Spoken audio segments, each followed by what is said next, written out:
Soyez bénis partout où vous nous suivez. Je vous bénis au nom de Jésus. Vous savez que dans plusieurs communautés africaines, quand ils veulent tuer un coq ou bien une poule, dans ces communautés, ils leur donnent de l'eau à boire. Ils donnent de l'eau à boire à la victime avant de finir avec. Donc, j'ai pas fait les recherches pour savoir si cela est identique dans certaines communautés aussi, que ce soit européennes ou asiatiques.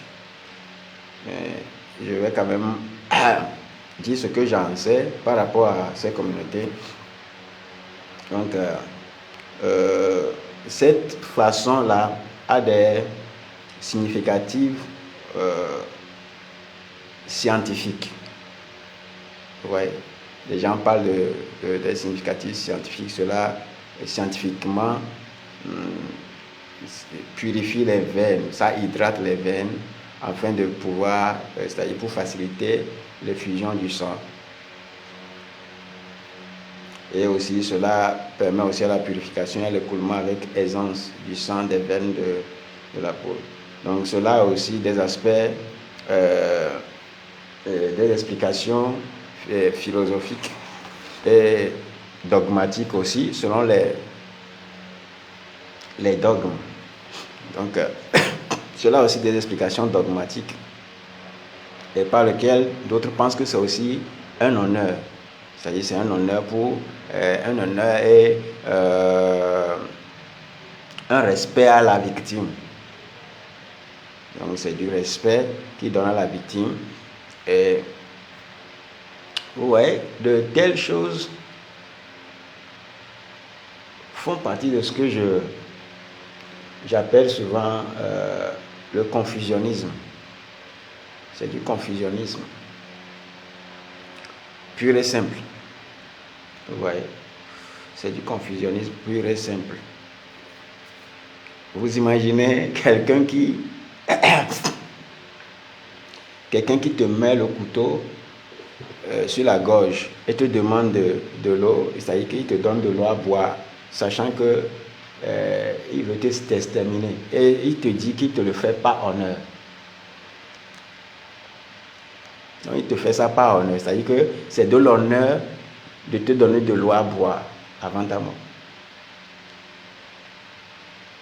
Donc dans l'Asie aussi, dans l'Asie antique, et parmi ceux qui pratiquent les arts martiaux, vous allez remarquer la même chose ceux qui pratiquent les arts martiaux. Vous remarquerez ces choses-là chez eux. Ils donnent du temps à leurs ennemis, des fois même avant le combat, ils donnent du temps à leurs ennemis de pouvoir bien se préparer. Voilà, donc de pouvoir bien se préparer, mieux s'aguerrir, et de pouvoir aussi mettre toute leur habileté en exergue, en évidence, et qu'ils perdent aussi valablement. Donc il sait qu'il va l'exterminer, il va le finir, mais il lui donne le temps de pouvoir mieux se préparer afin de le tuer valablement. Donc, dans ces communautés asiatiques, pour ceux qui regardent souvent les films chinois, vous allez remarquer que certaines personnes qui maîtrisent les arts martiaux n'attaquent pas leurs ennemis en leur temps de faiblesse. Donc, ils attendent, ils te laissent te préparer bien, afin que le combat soit fait dans l'honneur et que le meilleur gagne. Mais souvent aussi, c'est une fierté, parce que la personne qui te donne le temps, c'est qui va t'exterminer. Il a l'assurance de ce qui, donc ton cas est déjà résolu dans sa vie et dans son cœur. Vous voyez? Donc,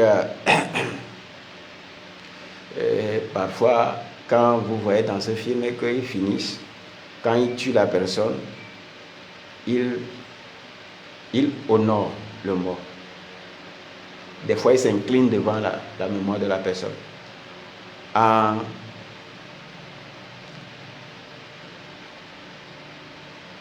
En honorant sa vaillance, son héroïsme. parce qu'il est mort dans la dignité. Donc c'est cette pensée du confucianisme. C'est une pensée de la manipulation.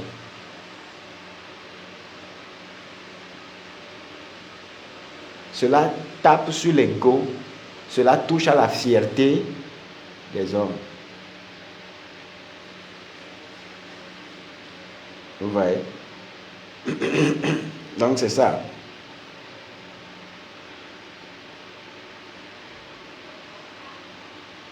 Alléluia. Si je devais, en ce terme-là, aller dans les... c'est-à-dire développer les critiques philosophiques et idéologiques, il y aura beaucoup de choses que j'aurais à dire là-dessus. Par rapport surtout à la religion, à la perception, c'est-à-dire des religions, par rapport à ces choses-là, il y aura beaucoup de choses à dire. Donc, si je devais aussi confronter beaucoup des hommes, des idéologistes, de ceux qui sont des défenseurs d'idéologie, il y aura beaucoup de choses. Parce que certains vont dire que non, qu'en fait, ils vont donner beaucoup d'arguments par rapport à cela, ce qui donne une certaine approbation à la chose. Vous voyez? Donc, ils vont quand même appeler cet acte-là comme étant un acte positif. Vous voyez? Donc, maintenant, ce qui est important à savoir, c'est pourquoi les Africains, dans leur tradition, des Africains dans leurs différentes tribus, pour tuer un coq ou une poule, ils lui donnent de l'eau à boire. C'est-à-dire que d'où est-ce qu'ils ont tiré cela? Ils donnent de l'eau à la victime animale. Qui sait ça? Qui sait la raison pour laquelle ils le font? Je l'avais déjà dit. Scientifiquement, les gens pensent que c'est pour donner quand même une certaine... c'est pour permettre à l'hydratation facile du sang et pour que la victime puisse vider tout le sang. Donc ça aussi, l'aspect, comment on l'appelle, diététique de la chose. Vous voyez. Mais la réalité est aussi tout autre. Vous imaginez quelqu'un qui a déjà résolu ton cas, mais te donne de l'eau, mais c'est que toi, ton cas est déjà résolu, ton cas est déjà réglé. Qu'est-ce qu'il y a de l'honneur dedans? Quel est l'honneur à vouloir détruire quelqu'un? Tu lui donnes de l'eau à boire, tu lui donnes une opportunité de se défendre. Maintenant, quand vous voyez ces communautés, vous revenez dans la Bible. Jésus était sur la croix. Est-ce que vous vous rappelez de cette partie? Jésus était sur la croix.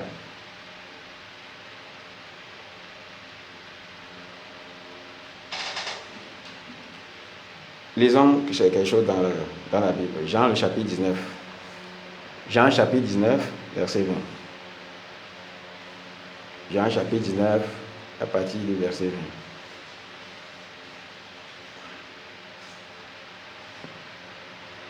Jean chapitre 19, verset 20. Verset 28 à 30. Dans le chapitre 19, à partir du verset 20, beaucoup de Juifs lirent cette inscription, parce que le lieu où Jésus fut crucifié était près de la ville. Elle était en hébreu, en grec et en latin. Les principaux sacrificateurs des Juifs dirent à Pilate, n'écris pas roi des Juifs, mais écrit qu'il a dit, je suis roi des Juifs. Pilate répondit, ce que j'ai écrit, je l'ai dit. Jean 19, verset 28 à 30. C'est verset 28 à 30. Non, verset 28 à 30. Après cela, Jésus qui savait que tout était déjà construit, afin que l'écriture fût accomplie, j'ai soif. Il y avait là un vase plein de vin. Maintenant, chez les Africains, c'est-à-dire que la plupart des communautés africaines, quand ils veulent tuer une poule ou bien un coq, ils lui donnent de l'eau à boire. Jésus sur la croix demande de l'eau à boire.